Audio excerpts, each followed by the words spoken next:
Hello everyone, Jubilee Lipsy here with Awaiting Arrows, and today I want to share something that I found in Hebrews 11:23.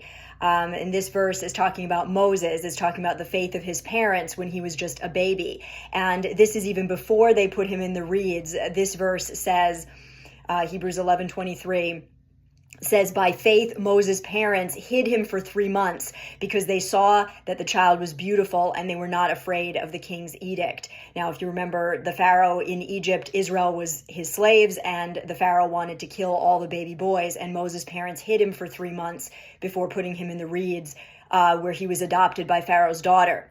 Now, when I was a kid, I thought this verse meant that the child was beautiful, so they just noticed he was an exceptional or handsome baby, and they just were so in love with him. And that may have been part of it.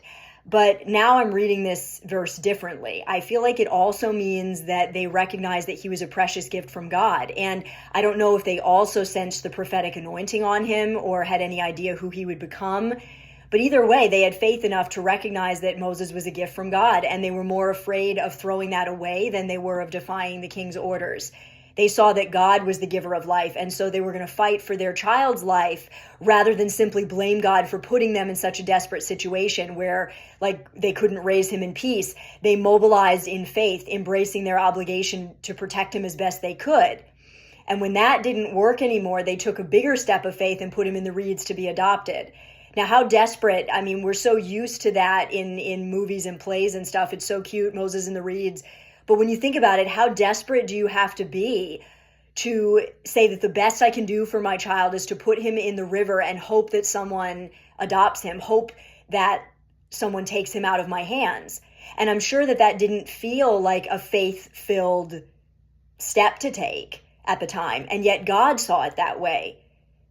God spoke through this verse. We can tell how God thinks about it, that he saw it as the fear of God and faith.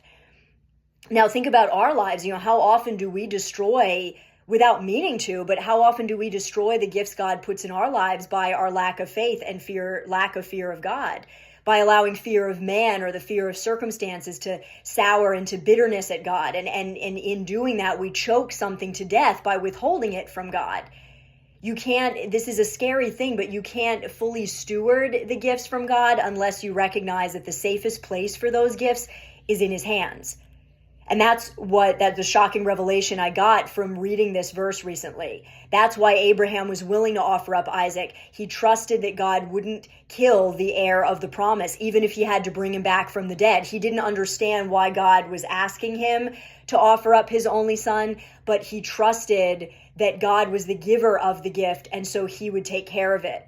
Our family is our mission from God, our first mission, and we're responsible to care for them and protect them. But that attitude isn't complete if it's not coupled with the fear of God and the humility that says, God, you're the giver, and you know their calling and how best they're going to walk that out. They are safest in your hands, even if it takes them out of mine. Now, Moses' mom did that before she was ready to. But how amazed she must have been in eternity to see that God used her most desperate moment to set in motion the freedom of Israel. This is such an encouragement for me as I'm waiting to become a mom, that God has a bigger plan than just what we feel caged in. Faith helps us look over those walls. What God has put in our hands, we have to entrust back to him. It's the safest place for it to be. We're not truly living out our mission if we are ignoring that. This is one of those things we just have to determine to believe, especially as we greet promises from afar and wait for their fulfillment. We can use the interim period to learn how to value and release those gifts, because that's the only way they're going to flourish.